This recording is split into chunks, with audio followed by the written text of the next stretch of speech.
आज युवा साथियों एक बहुत ही इंटरेस्टिंग टॉपिक जो जीवन से जुड़ा हुआ है वो आपके समक्ष लेके आए हैं। जीवन में गुरु का क्या महत्व है। बंधुओं, जीवन के अंदर गुरु नहीं है तो वो जीवन व्यर्थ है। क्या होता है, किसी को पूछते हैं कि आपका कोई आदर्श है, वो कहता है मेरा कोई आदर्श नहीं। आप जिस क्षेत्र में, चाहे व्यापार में हो, शिक्षण कार्य में हो, प्रशासन में हो, किसी न किसी क्षेत्र में हो, उसमें आपको अपने एक आदर्श बनाना है। किसी को पूछते हैं कि आप क्या करते हो सेल्समैन, क्या आपने किसी अच्छे सेल्समैन को अपना आदर्श बनाया? क्या आपने सेल्समैनशिप के बारे में, व्यापार के बारे में किसी को पूछा कि आपकी सफलता के पीछे क्या रहस्य है? लोग पूछना ही चाहते। मैं पूछूंगा तो छोटा हो जाऊंगा, मैं क्यों पूछूं? और नहीं पूछना ही सबसे बड़ी समस्या है। आप अपनी बात को, अपनी समस्या को किसी के सामने पूछो तो सही। तो जब किसी को नहीं पूछोगे तो नहीं तो वो व्यक्ति उस समस्या का समाधान कर पाएगा। व्यक्ति समस्याओं अपने अंदर ही घूटता एक समय ऐसा आ जाएगा कि वो उस क्षेत्र से हट जाएगा। उस क्षेत्र में जो महारत हासिल करनी चाहिए वो महारत हासिल नहीं कर पाएगा, क्योंकि उसके पास गुरु नहीं है। गुरु शब्द में ही अपने आप में बहुत बड़ी एक व्यापकता है। गु और रू। गु का मतलब अंधेरा, रू का मतलब प्रकाश। अंधेरा से प्रकाश की ओर। अंधेरा मतलब जीवन रूपी अंधकार। जो जीवन रूपी अंधकार है, जीवन रूपी समस्या है, और उन समस्याओं का समाधान प्रकाश रूपी गुरु। गुरु कोई भी हो सकता है, जिससे आपका जीवन में समस्या का समाधान होता है, वो आपका गुरु है। युवा साथियों, मेरा तात्पर्य ये नहीं है कि आपका गुरु कोई एक फलाना व्यक्ति हो सकता। गुरु का मतलब आपके जो जीवन में समस्या आई और आपने उस समस्याओं के बारे में पूछा और आपको उस व्यक्ति ने, उस शख्सियत ने, उस व्यक्तित्व ने आपको समाधान की तरफ लेके गए, वो आपका गुरु है। समस्या तब तक समस्या है जब आपका उसका समाधान नहीं होता। समाधान हो जाता है तो निश्चित रूप से वो एक समाधान का हिस्सा बन करके व्यक्ति को एक जीवन में उत्साह मिलता है कि देखो मेरी समस्या आई थी, मैंने चुनौतियों का सामना किया और आज मेरे गुरु के कारण उस व्यक्ति ने मुझे एक अच्छा मार्ग बताया। उस मार्ग के आधार पर मैं आज इस पद पे पहुंचा हूं। युवा साथियों, इस भागम भाग की जिंदगी में और व्यक्ति अपने आप में इगोइस्ट हो गया है। किसी व्यक्ति को पूछने से वो इसको ये लगता है कि मैं छोटा हो जाऊंगा। आप उसके सामने अपनी बात रख के तो देखो, आपके मन की जो कई प्रकार की भ्रांतियां मिट जाएगी। जीवन में जिसके हृदय के अंदर समस्या समाधान के लिए कोई पूछता नहीं है, वो समस्याओं से गिर जाता है और एक समय ऐसा आता है कि समस्या उस पर हावी हो जाती है और वो जीवन से हार जाता है। अब गुरु के बारे में कई बार एक हिंदी में एक वो आता है कि गुरु गोविंद दोनों खड़े काके लागू पाए बलियारी गुरु आपने गोविंद बताए। गुरु की इतनी महिमा है कि भगवान को मिलाने वाला भी गुरु होता है। इसका एक मैं उदाहरण बताऊंगा। किसी प्रदेश में वैराग्यवती नाम की एक राजकुमारी हुआ करती थी। वो भगवान विष्णु की इतनी आराधना में लीन रहती थी कि उठते बैठते सुबह शाम एक जंगल में एक मंदिर था, उस मंदिर की पूजा अर्चना करती थी। ऐसा करते करते उस मंदिर के पिछवाड़े में एक चोर, लुटेरा, डकैत बैठा हुआ था। उसने विचार किया कि क्यों नहीं मैं इस वैराग्यवती को लूट करके बहुत सारा सोना जेवरात में उससे छीन लूं। तो उन्होंने साधु का वेश लिया। उसने आकर के पानी मांगा उस मंदिर में कि मुझे पानी पिलाइए।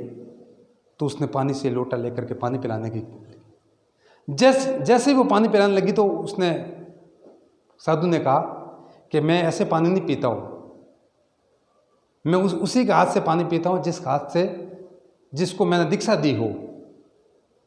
तो सर्वप्रथम मेरी दीक्षा लेना बहुत जरूरी है। तो गुरु के प्रति वैराग्यवती में इतना श्रद्धा जग गई कि भाई नहीं पानी पिएगा तो कोई श्राप लग जाएगा। उसने अपने आप को कहा कि आप गुरु हो, और मैसेज से उसने एक दीक्षा ली। दीक्षा लेने के बाद में उस वैराग्यवती को एक पेड़ से उसको बांध दिया। जब पेड़ से उसको बांध दिया जाता है तब कुछ समय के बाद में उस राजा को मालूम पड़ जाता कि वो कहाँ गई, वैराग्यवती कहाँ गई। उसने दूर दराज पता लगाया, जंगल में भी उन्होंने अपने सैनिकों को भेजा, वहाँ पता लगा कि पेड़ के बांधी हुई है।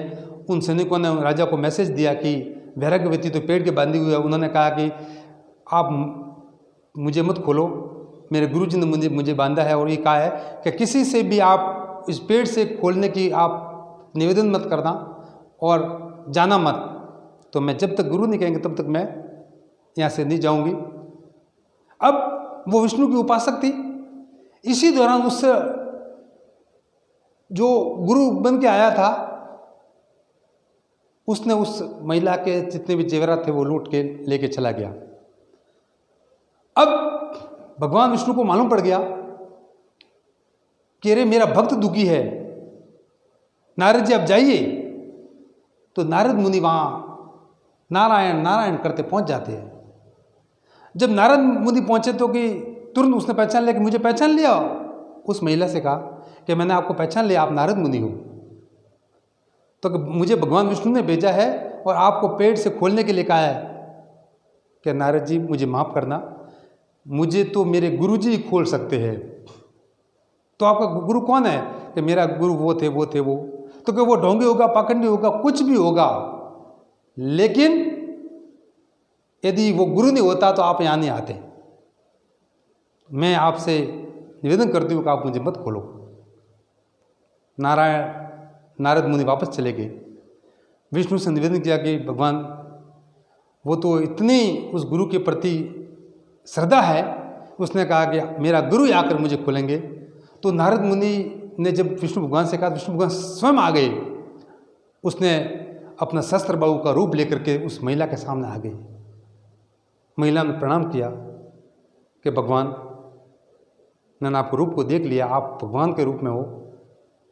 तो कि आप दुखी है, जब भक्त दुखी होता है तो भगवान उनकी सहायता करता है। हे भगवान मेरे गुरु ने मुझे बांधा है तो मैं गुरु के कहे अनुसार ही काम करूंगी, मैं मुझे मत खोलिए, निवेदन करती हूँ। उन्हें प्रार्थना की।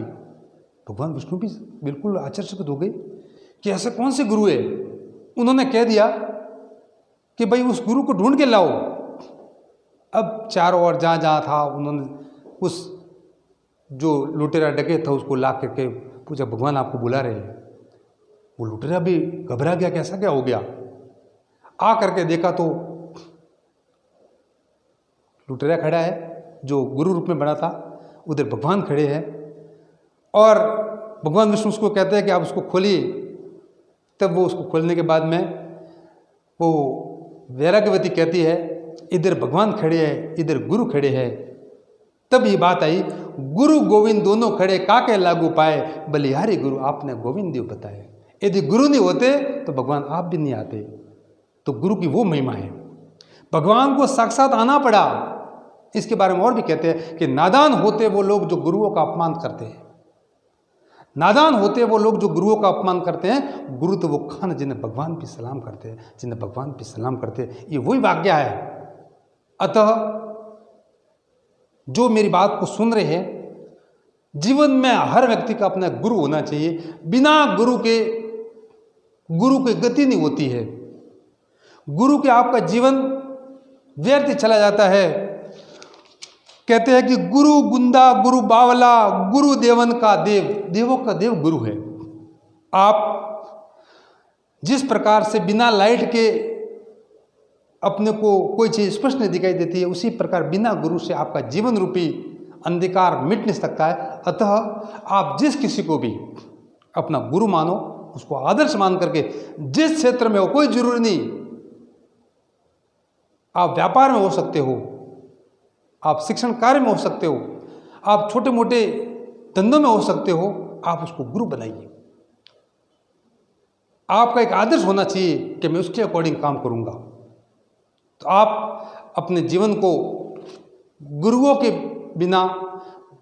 बिना आप जीवन को एक देखो, एक समुद्र रूपी जो सागर है, जीवन रूपी सागर है, उस सागर में हिलोरे खाना है, बिल्कुल आसानी से उसको पार करना है, तो गुरु रूपी नैया पर बैठ कर ही पार कर सकते हो। तो मित्रों, आप के जीवन में, हर व्यक्ति के जीवन में गुरु होना चाहिए। यदि गुरु नहीं है तो आज से ही, जिस पर एकलव्य ने गुरु द्रोण को गुरु मान लिया था, आप किसी को गुरु मान लीजिए। एक शब्द और है, गुरु कहे जो करे, गुरु करे जो मत करे। गुरु जी ने आपको कोई बात कही है कि ऐसा न करे, तो आपको नहीं करना है। गुरु चाहे सो करता। एक गुरु शब्द में अपने आप में अनुभव होता है। मित्रों, वर्तमान समय में लोग कई बार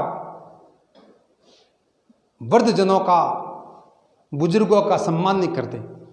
एक वाक्य आता है, एक गांव में एक बारात जाती है, इसमें सब युवा जाते हैं।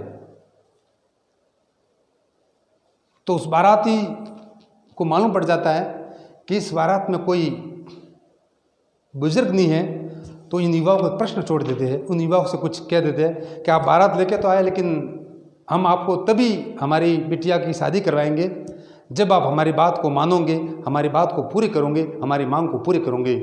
युवाओं ने जोश में कह दिया कि बोलिए क्या है आपकी मांग। तो कि हमारे गांव के बीच में एक कुआं है, उस कुएं को, पानी का कुआं, उस कुएं को घी से भरो, तब जाकर के आपको हमारी बिटिया की शादी करवाएंगे। सब युवा आश्चर्यचकित हो गए। मेरे कहने का तात्पर्य है, वो दौड़ते दूसरे गांव जाकर के पता किया कि उन्होंने तो ऐसा कहा है, अब क्या किया जाए। उस कुएं को घी से भरने की बात कही है। तब उस वृद्ध जन था, उन्होंने कहा कि इसका एक शब्द में उत्तर है, उन बारातियों, उन जो घराती है, उनको कह दीजिए कि आपके कुएं को खाली कर दीजिए। हम निश्चित रूप से, हमारे घी की व्यवस्था हो चुकी है, वो घी उसमें डालना चाह रहे हैं, पानी में घी कैसे डाल सकते हैं, इसलिए कुएं को खाली करो, निश्चित रूप से उस घी को भर देंगे। तो ये बात कहने का तात्पर्य है, जिसके पास अनुभव है उनको गुरु बनाइए, उनके अनुभवों को फायदा उठाइए। निश्चित रूप से आप जीवन में